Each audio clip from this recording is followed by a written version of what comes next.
नमस्कार स्टूडेंट्स, मैं डॉक्टर स्नेहलता आज अपने लेक्चर के साथ, जिसमें कि हम जो है बीएड सेकेंड ईयर का जो हमारा पेपर नंबर 7 है हमारे subject curriculum and knowledge and curriculum development का, इसका जो है फोर्थ यूनिट आज हम स्टार्ट करने जा रहे हैं, जिसमें कि हमारा जो आज का टॉपिक है वो है models of curriculum. Models of curriculum, इसके अंतर्गत जो है हम मॉडल्स की स्टडी करेंगे।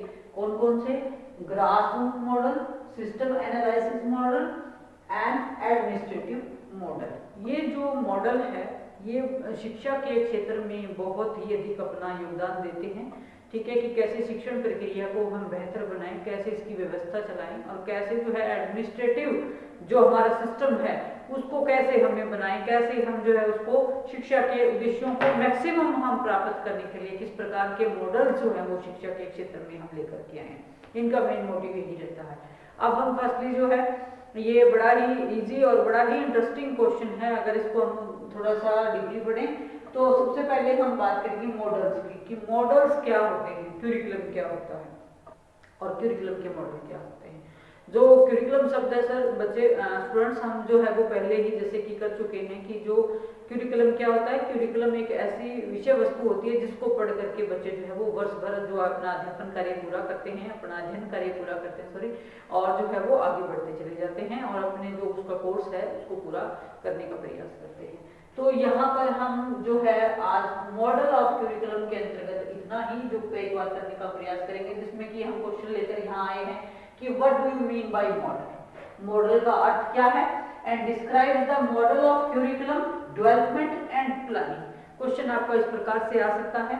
तो सबसे पहले मैं जो है वो मॉडल का मीनिंग आपको बताने का प्रयास करूंगी कि जिसमें कि क्या है, हम जनरली एक डेफिनेशन देते हैं कि model in general are miniature representation that summarise data कि एक क्या होता है मॉडल। मॉडल एक प्रतिमान होता है, एक ऐसा प्रतिमान होता है जो क्या करता है, जो कि जनरली जो डाटा है उसका क्या करता है, समराइज करता है। मीन्स टू से क्या है कि जैसे फॉर एग्जांपल आप समझने का प्रयास कीजिए कि एक अध्यापक जो है वो क्या है, एक मॉडल की तरह होता है क्लास के अंदर, और बच्चे क्या करते हैं उसको फॉलो करने का प्रयास करते हैं कि जो जो चीजें जो है वो मॉडल के अंदर होंगी और जो अच्छी चीजें होंगी जिनकी कॉपी जो है हम कर सकते हैं और जो हमारे लिए हमारे शिक्षा के क्षेत्र में हमारे लिए जो है वो क्या फायदेमंद होते हैं, वो हम मॉडल उसका नाम देते हैं।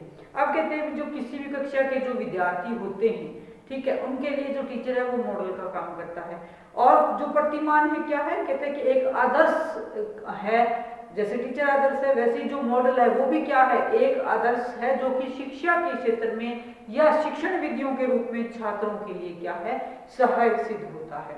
ठीक है, आगे हम चलते हैं। इसमें कहते हैं कि जो हमारी शैक्षिक प्रक्रिया है उसमें क्या है, हमें जो है आए दिन नित नई समस्याओं का सामना करना पड़ता है ना। ये बातें किसी से भी नहीं छुपी हुई है, क्योंकि समस्याएं क्या है, किसी भी काम को उठा करके देख लीजिए, जो टीचिंग का काम है वो भी इतना आसान नहीं है। जो शिक्षण प्रक्रिया है इसमें भी जो है वो अनेक प्रकार की समस्याओं का हमें सामना करना पड़ता है। लेकिन उन समस्याओं को सुलझाने के लिए या जो शिक्षण व्यवस्था है उसको सुचारू रूप से चलाने के लिए हमें किस चीज की आवश्यकता पड़ती है, हम कुछ जो है वो मॉडल्स को कॉपी करते हैं, कुछ मॉडल्स पर काम करते हैं हम। तो जिससे जो शिक्षण प्रक्रिया है हमारी जो उसका एक योजनाबद्ध तरीके से हम ढांचा बना लेते हैं और क्यूरिकुलम के अंतर्गत, और उसी को हम क्या है फॉलो करने का प्रयास करते हैं। अब जो अध्यापक है, अध्यापक का काम होगा टीचिंग करना। टीचिंग करने के लिए क्या करते हैं, हम बच्चे को अनुदेश देते हैं। बच्चे को अनुदेशों के माध्यम से, इंस्ट्रक्शंस के माध्यम से जो हमारा क्यूरिकुलम है उसको हम जो है वो आगे क्या करते हैं, उसको फॉलो करते हैं, उसको जो है वो बच्चों को पढ़ाने का, सिखाने का प्रयास करते हैं कि जिसमें आपकी जो शैक्षिक क्रियाएं हैं, जो आपका सिलेबस है उसके साथ साथ क्या है आपकी जो पाठ्य सहगम क्रियाएं हैं और वर्ष भर जो काम स्कूल के अंदर हम बच्चे को करवाते हैं वो सारा कुछ इसके अंदर क्या होता है, इंक्लूड माना जाता है। तो जो मॉडल है वो मॉडल साधारण शब्दों में क्या हुआ, मॉडल हुआ कि जो विद्यार्थी का व्यवहार है उसमें, शिक्षा का उद्देश्य व्यक्ति के व्यवहार में परिवर्तन करना, व्यक्ति का सर्वांगीण विकास करना है ना। तो जो व्यक्ति के व्यवहार में परिवर्तन करने के लिए हम जिस प्रतिमान को फॉलो करते हैं वो क्या है हमारा, वही मॉडल है हमारा। ठीक है, अब यहाँ पर अगर एक चेंज की भी अगर हम बात करें कि देखिए नेक्स्ट हम बात यहाँ पर कर रहे हैं कि describe the model of curriculum development and planning. जो मॉडल के जो डेवलपमेंट है उसकी अगर हम विकास की प्रक्रिया की बात करें तो क्या कहते हैं, हिल्डा ताबा कहते हैं, इन्होंने ग्रासरूट मॉडल दिया है। ये कहते हैं कि to change a curriculum means क्या है, in a way to change in an institution, कि जो शिक्षण प्रक्रिया है वो क्या है, एक परिवर्तनशील प्रक्रिया है ना, क्योंकि इसमें परिवर्तन हमें आवश्यकभावी रूप से करना पड़ता है। समाज का जो स्वरूप है वो क्या है, बदलता रहता है समय समय पर। तो जैसा समाज होगा शिक्षा भी क्या है उसी के अकॉर्डिंग ही शिक्षा हमें देनी होगी। तो शिक्षा का जो पैटर्न है वो भी क्या है, जो क्यूरिकुलम के थ्रू हम पूरा करते हैं उसमें भी क्या है, समय समय पर परिवर्तन हमारे होते रहते हैं। तो जो क्यूरिकुलम डेवलपमेंट की जब हम बात करते हैं, क्यूरिकुलम डेवलपमेंट के अंदर क्या है कि जो क्यूरिकुलम के अंदर किसी भी मॉडल को फॉलो करें, हम किसी प्रतिमान को फॉलो करें, और जिससे क्या है कि जो जैसे अगर कहा भी जाए ना कि जो क्यूरिकुलम हम बनाते हैं वो क्यूरिकुलम उसी समय कहता है कि जैसे जैसे क्यूरिकुलम बनाया, जैसे जैसे उसकी स्याही सूखी वैसे वैसे ही वो क्यूरिकुलम पुराना भी हो गया। मीन्स टू से कि क्या कि समाज की जरूरतें बदल जाती हैं तुरंत प्रभाव से, और जो क्यूरिकुलम है उसमें भी चेंजिंग हमें करने पड़ जाते हैं तुरंत प्रभाव से, ठीक है। परंतु कहता है कि जो परिवर्तन है वो क्या है, परिवर्तन जो है वो प्रकृति का नियम है, मानव का जो स्वभाव है वो क्या है, परिवर्तनशील है। तो उसके अंदर जो हम परिवर्तन करते हैं वो क्या है, करिकुलम डेवलपमेंट का एक हिस्सा है, ठीक है। अब जो पाठ्यक्रम शब्द है ये कहता है कि अपने आप में अकेला सार्थक नहीं है, क्योंकि पाठ्यक्रम में क्या है, हमेशा जो है वो डेवलपमेंट शब्द जुड़ा रहता है, पाठ्यक्रम विकास का जो शब्द है वो हमेशा जुड़ा रहता है, क्योंकि ये एक विकास इसके अंदर निरंतर चलता रहता है। क्योंकि एक बार जो पाठ्यक्रम बना दिया, ये पाठ्यक्रम जो है वो थोड़े समय के लिए ही रहता है, उसके बाद जैसे ही इसका मूल्यांकन किया जाता है इसके अंदर फिर कोई ना कोई कमियां रह जाती है, और फिर जो है हमें उसमें परिवर्तन करने पड़ते हैं, और एक नया करिकुलम जो है वो हमें बच्चों के लिए तैयार करना पड़ता है। और जो समाज की आवश्यकताएं हैं, देखिए समाज है, संपूर्ण राष्ट्र है, सभी की जो आवश्यकताएं हैं वो समय समय पर बदलती रहती हैं। तो जो शिक्षा की उपयोगिता क्या है, शिक्षा की उपयोगिता को हम तभी सार्थक मानते हैं जब हम क्या है, जब समाज के द्वारा जो निर्धारित उद्देश्य हैं उनको अगर शिक्षा पूरा कर रही है तो ही क्या है, जो शिक्षा है उसको हम पूरा मानेंगे, उसी को ही हम सार्थक मानेंगे। अगर समाज के दृष्टिकोण से हमारी शिक्षण व्यवस्था के जो उद्देश्य हैं वो पूर्ण नहीं होते हैं, उनके अकॉर्डिंग शिक्षा के उद्देश्य जो निर्धारित हम करते हैं अगर वो सेट नहीं बैठते हैं तो उसके अंदर फिर हमें चेंजिंग करने पड़ते हैं, ठीक। तो ये जो है जैसे जैसे समाज बदलता रहता है वैसे वैसे क्या है, शिक्षा के उद्देश्य भी बदलते रहते हैं। अब हम बात करते हैं आगे मीनिंग ऑफ क्यूरिकुलम डेवलपमेंट की, कि जैसे ही मैंने कहा पहले कि मीनिंग ऑफ क्यूरिकुलम डेवलपमेंट क्या है, meaning of curriculum development.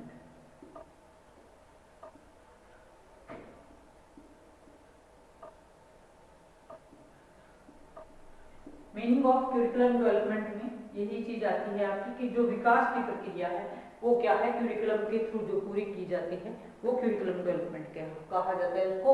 And to change a curriculum means in a way to change in a institution, की किसी भी जो क्यूरिकुलम है उसके अंदर परिवर्तन का मतलब क्या है कि एक ऐसा रास्ता जो किसी भी इंस्टीट्यूशन को जो क्या है चेंज कर दे, ठीक है। इसके बाद हम इसमें बात करेंगे कि जो परिवर्तन है और जो विकास है दोनों के अंदर माइनर सा अंतर होता है, क्योंकि विकास तो होता ही होता है लेकिन जो परिवर्तन होता है परिवर्तन के साथ विकास होता है, विकास की प्रक्रिया चलती रहती है लेकिन उसके अंदर क्या है, माइनर माइनर से परिवर्तन होते रहते हैं। और दोनों ही क्या है, सह प्रयोजन किए जाने वाले प्रयास हैं जो पाठ्यक्रम को क्या है एक पॉजिटिव रूप से समाज के सामने रखते हैं, कि थोड़े से परिवर्तन के साथ जब क्यूरिकुलम को हम दोबारा लागू करते हैं, दोबारा स्टूडेंट्स के पास पहुंचाते हैं तो उसके अंदर क्या है, जो क्यूरिकुलम डेवलपमेंट की जो प्रोसेस है वो कंटिन्यू हो जाएगी, और जो विकास की जो प्रक्रिया है वो क्या है, वो फिर से एक बार फिर से जो है वो शुरू हो जाएगी।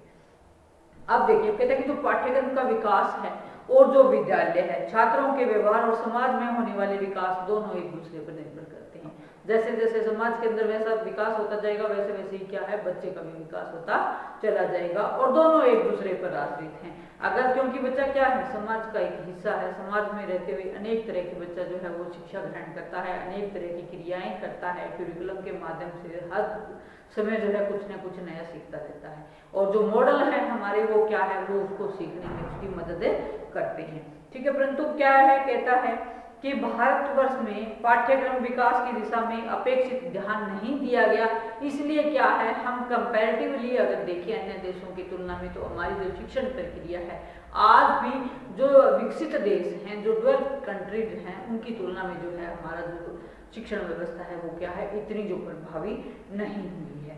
ठीक है, तो जो जैसे जैसे क्या है पाठ्यक्रम परिवर्तन की प्रक्रिया वैसे तो क्या है चलती ही रहती है, लेकिन कुछ वर्षों में जो यह कार्य है वो क्या है, जो छोटे मोटे परिवर्तनों के साथ इसको हमने आगे बढ़ाने का प्रयास है होता रहा है और हमारे द्वारा किया भी गया है, जो कि सामूहिक रूप से और सामूहिक ढंग से इस दिशा में हम इसको लागू कर सकें, इसको क्रियाशील कर सकें, इसके लिए हमने प्रयास किए हैं। अब हम बात करते हैं मेन जो एलिमेंट्स हैं चार पाठ्यक्रम के, कौन कौन से ऐसे चार मेन एलिमेंट्स हैं या चार सोपान कौन कौन से हैं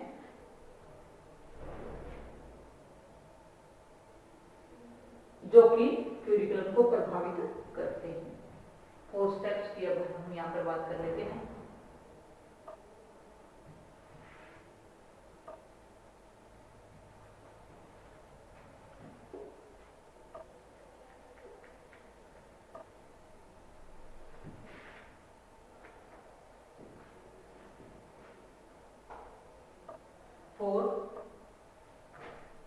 फोर एलिमेंट्स और steps of curriculum development.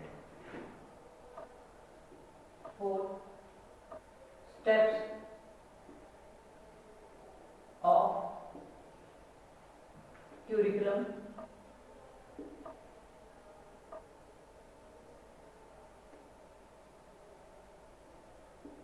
Development.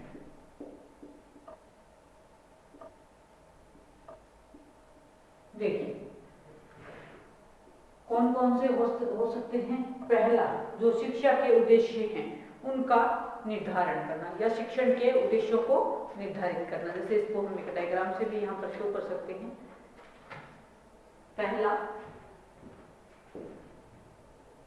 शिक्षण के उद्देश्य कौन कौन से हैं।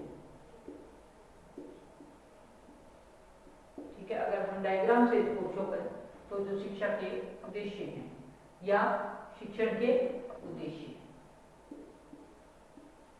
ठीक है, पहला पॉइंट हमारा ये हमारा हो गया यहाँ पर क्यूरिकुलम डेवलपमेंट।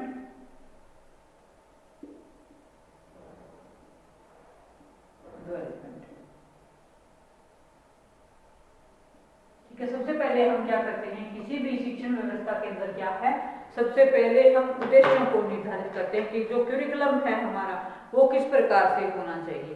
ठीक है, दूसरा जो है इसका प्रारूप जो है वो हमारा अनुदेशात्मक रूप होता है कि जब शिक्षा के उद्देश्य हमने निर्धारित कर लिए, दूसरा रूप हमारा रहेगा अनुदेशात्मक प्रारूप।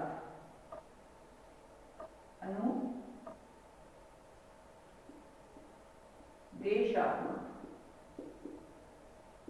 प्रारूप।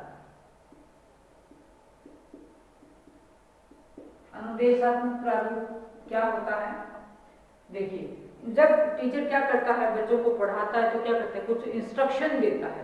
सबसे पहले हम क्या करते हैं, सबसे पहले जो है हम टीचिंग के ऑब्जेक्टिव जो है वो निर्धारित करते हैं, या जब हम किसी मॉडल की बात करते हैं, क्यूरिकुलम डेवलपमेंट की बात करते हैं, तो वहां पर हम सबसे पहले क्या करते हैं, शिक्षण के जो उद्देश्य हैं उनको निर्धारित करते हैं कि हमें किन ऑब्जेक्टिव्स पर काम करना है और जो हमारा मेन एम है वो क्या है। ठीक है, इसके थ्रू जो है हम क्यूरिकुलम में कौन कौन सी वो क्रियाएं डालें, क्या क्या चीजें बच्चे को पढ़ाई जाएं, कितने समय में वो चीजें पढ़ाई जाएं, और जब लास्टली इवेल्युएशन के जरिए हम इस चीज की जांच करते हैं कि जो हमारे शिक्षा के जो ऑब्जेक्टिव हमने निर्धारित किए हैं वो हमने कहाँ तक फुलफिल किए हैं। ये हमारी टीचिंग की प्रोसेस रहती है, जिसमें क्या है और क्या है, जो साधन है या जो प्रयोग हैं उनमें भी क्या है, हम अपने उद्देश्यों की प्राप्ति के लिए क्या करते हैं, प्रयत्न करते हैं। इसमें दूसरा स्टेप हम क्या फॉलो करते हैं, अनुदेशात्मक प्रारूप का स्टेप हम फॉलो करते हैं।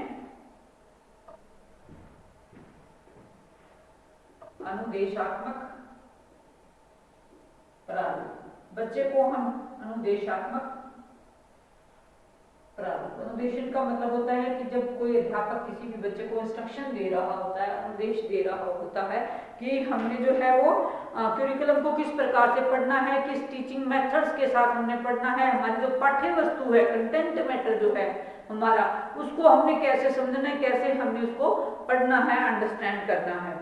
ठीक है। और इसके लिए क्या है, पर्याप्त रूप से हम अवसर बनाते हैं, पर्याप्त रूप से परिस्थितियों का निर्माण करता है। एक अध्यापक कक्षा में क्या है, जो अपने लेक्चर को पढ़ाने के लिए, अपने टॉपिक को पढ़ने के लिए क्या है, एक उपयुक्त प्रकार का क्या करता है, वातावरण का निर्माण करता है और बच्चों को इंस्ट्रक्शन दे सकता है, ताकि बच्चा जो वो क्या है, भली प्रकार से जो अधिगम है उसको कर सके, बच्चा जो है वो भली प्रकार से उसको कंटेंट को इजीली समझ सके। ठीक है। और क्या है, पाठ्य वस्तु की सहायता से जो शिक्षण के हमारे निर्धारित उद्देश्य हैं उनको पूरा कर सके। थर्डली हम इसमें बात करते हैं मूल्यांकन की। मूल्यांकन, ये हमारा फर्स्ट पॉइंट, ये हमारा सेकंड पॉइंट, थर्ड पॉइंट की हम बात करते हैं। यहाँ पर हम बात करते हैं मूल्यांकन की। मूल्यांकन,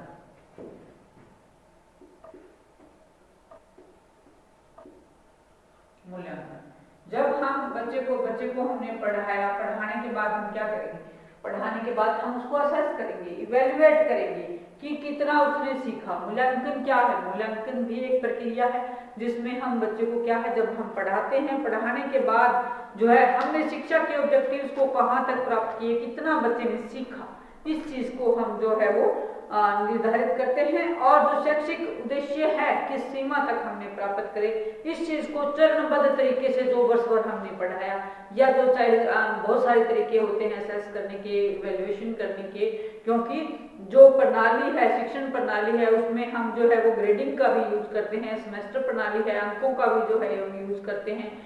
जो प्रणाली हम यूज करते हैं वो आपका जो है वो वर्ष भर में आपका इवैल्यूएशन हो रहा है, या सेमेस्टर पद्धति से वार्षिक आपकी जो 6 माही परीक्षाएं हैं इस तरह से हो रहा है, तो किसी भी पैटर्न को हम अपना सकते हैं इसमें अकॉर्डिंग टू दी क्यूरिकुलम। जैसा हम क्यूरिकुलम का जो निर्धारण करते हैं, हम सबसे पहले उसका समय सीमा निर्धारित करते हैं कि कितने समय में हमने किस टॉपिक को पढ़ाना है और उसके कितने क्रेडिट्स हैं। ठीक है। इन चीजों को भी ध्यान रखते हैं, अंकों का भी ध्यान रखते हैं, तो और जो शिक्षा के हमारे ऑब्जेक्टिव्स हैं उनको भी हम पहले ही तय करते हैं। तो ये चीजें क्या है, it is part of evaluation. ठीक है। तो जो इवैल्यूएशन जो है वो एक बहुत ही नेसेसरी प्रोसेस है, क्योंकि हमने उद्देश्य निर्धारित कर लिए, अध्यापक ने बच्चे को उद्देश्य दे करके जो है करिकुलम फॉलो करवाया, सब कुछ उसका अधिगम कार्य करवाया, लेकिन उसने कितना सीखा हम कैसे जज करेंगे, हम मूल्यांकन से जज करेंगे, और मूल्यांकन से ही हमें पता लगेगा कि बच्चे ने कितना कुछ जो है वो सीखा हुआ है। नेक्स्ट पॉइंट हम इसमें बात करते हैं पृष्ठ पोषण की या फीडबैक की। पृष्ठ पोषण, पृष्ठ पोषण या फीडबैक। बच्चे को क्या है, जब हमने मूल्यांकन कर लिया, मूल्यांकन के बाद क्या करेंगे, फीडबैक देंगे बच्चे को कि क्या जो है आपने सीखा, कितना सीखा और क्या क्या कमियां रह गई। पृष्ठ पोषण या फीडबैक का मतलब क्या है कि क्या क्या कमियां रह गई। पृष्ठ पोषण, पृष्ठ पोषण। ठीक है। पृष्ठ पोषण में हम जो है वो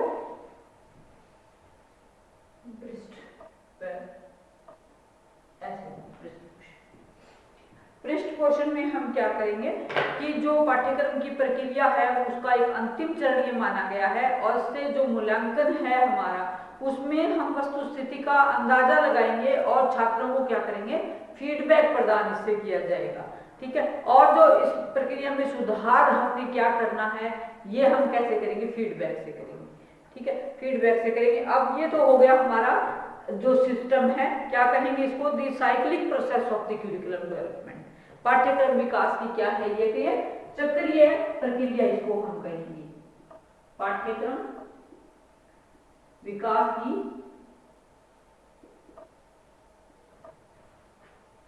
चक्रीय प्रक्रिया। ये करिकुलम जो है वो प्रोसेस हमने यहाँ से शुरू किया और इसको यहाँ तक, ये जो है वो फीडबैक तक होते हुए फिर क्या है, फिर हम जो दोबारा से उसके अंदर जो कमियां रह गई उसको दोबारा से फिर जो है डेवलपमेंट करिकुलम का करेंगे और दोबारा से परिवर्तन के साथ इसको फिर लागू करेंगे। लागू करने से जो चेंजिंग होंगे फिर अगले वर्ष जो है या नेक्स्ट ईयर जैसे भी है उसको फिर से हम पूरा करने का प्रयास करते हैं। तो इस प्रकार से ये जो सर्कल है ये जो है चलता रहता है। अब जो मेन मॉडल्स की हम बात करते हैं कि मेन मॉडल्स कौन कौन से हैं इसके अंतर्गत जो हमारी जो शिक्षण व्यवस्था है इसको सुचारू रूप से चलाने में हमारी मदद करते हैं। तो जो हमारा ग्रास रूट मॉडल की अगर हम बात करते हैं तो ग्रास रूट मॉडल का क्या मतलब है? जब हम आधारभूत तरीके से काम करते हैं कि जिसमें क्या है जो शिक्षा की जो बेसिक इकाई है वो क्या है। शिक्षा की बेसिक इकाई अगर माना जाए तो अध्यापक है। आजकल की जो शिक्षण व्यवस्था है वो क्या है, चाइल्ड सेंटर्ड एजुकेशन है, लेकिन जो शिक्षण देने का जो काम है वो किसका है, शिक्षक का है। तो जो शिक्षक जो ये ग्रास रूट मॉडल है ये क्या है, ये आधारभूत रूप से काम करता है और ये रूट से काम करना स्टार्ट करता है और ये जो बहुत ही इम्पोर्टेंट मॉडल है जो कि शिक्षण में बहुत अपना योगदान देता है। ठीक है, तो और उसके बाद हम बात करेंगे इसमें सिस्टम एनालिसिस की मॉडल की बात करेंगे कि सिस्टम एनालिसिस मॉडल जो क्या है ये एक ऐसी प्रकार की व्यवस्था है, सिस्टम एक ऐसी व्यवस्था है शिक्षण की जिसको कि हम शिक्षण प्रणाली के रूप में यूज करेंगे कि हम शिक्षा को कैसे जो है वो एक सिस्टम से बच्चे को दी जाए। ठीक है, इस चीज पे हम इसमें फोकस करते हैं। जो नेक्स्ट है हमारा वो है एडमिनिस्ट्रेटिव मॉडल। तो एडमिनिस्ट्रेटिव का मतलब क्या है कि प्रशासकीय काम। जो प्रशासन व्यवस्था है, जो प्रशासकीय व्यवस्था है वो हमारी एजुकेशन सिस्टम के अंदर कैसे हो, कैसे किसी भी संस्थान में जो है हम शिक्षण व्यवस्था को लागू करें और उसको जो एडमिनिस्ट्रेटिव के द्वारा कैसे उसको जो है वो पूरा किया जाए। ठीक है, तो इन चीजों का हम स्टडी करेंगे। तो 1 बाय 1 करके हम इनको करेंगे। नेक्स्ट लेक्चर के अंदर हम जो है वो ग्रास रूट मॉडल के पढ़ेंगे कि इसके जो मेन मीनिंग है वो क्या है और किसने इसको दिया है। मेनली जो ग्रास रूट मॉडल है वो हिला ताबा ने ही दिया है और ये जो है बहुत ही एक इफेक्टिव मॉडल है टीचिंग के फील्ड में। ठीक है, तो इस लेक्चर में हमने क्या किया है, इस लेक्चर में हमने सिर्फ जो है वो करिकुलम का मीनिंग आपको बताते हुए क्या किया, जो 4 स्टेप्स ऑफ करिकुलम डेवलपमेंट है उसके बारे में हम डिस्कस की है, जिसमें कि हमने 4 मेन स्टेप्स को फॉलो किया है और ये जो चक्रीय प्रक्रिया है या साइक्लिक प्रोसेस है हमने इसका स्टडी किया है, जिसमें बेसिकली हम जो है सबसे पहले शिक्षा के जो हमारे करिकुलम की जो प्रोसेस है उसमें हम सबसे पहले क्या करते हैं, जब करिकुलम का डेवलपमेंट करते हैं शिक्षा के या शिक्षण के उद्देश्यों को निर्धारित करते हैं। सेकेंडली जो है वो क्या है, अनुदेशात्मक प्रारूप इसका रहता है कि बच्चे को क्या किया जाता है, यहाँ पर बच्चे को इंस्ट्रक्शन दी जाती है पढ़ने के लिए कि कैसे हमने किसी भी करिकुलम को क्या करना है, फॉलो करना है। फिर जो है इसका जो बच्चे ने उसको पढ़ लिया करिकुलम को, उसके बाद हम उसका इवैल्यूएशन करेंगे। इवैल्यूएशन करने से हमें पता लग जाएगा कि हमारी शिक्षा के उद्देश्यों की पूर्ति कहाँ हुई थी, कहाँ तक हुई है, कितनी हुई है। उसके बाद हम क्या करेंगे, फीडबैक देने का प्रयास करेंगे और जो ये सर्कल है ये हमारा चलता रहेगा। फीडबैक में हम क्या करेंगे, जो कमियां हमारी रह गई उसको जो दोबारा से जो है हम प्रयास करेंगे पूरा करने का और जो शिक्षा के ऑब्जेक्टिव छूट गए उनको नए सिरे से हमने कैसे उनको पूर्ण करने का प्रयास किया है इसके बारे में स्टडी करेंगे। तो स्टूडेंट्स इस लेक्चर में इतना ही।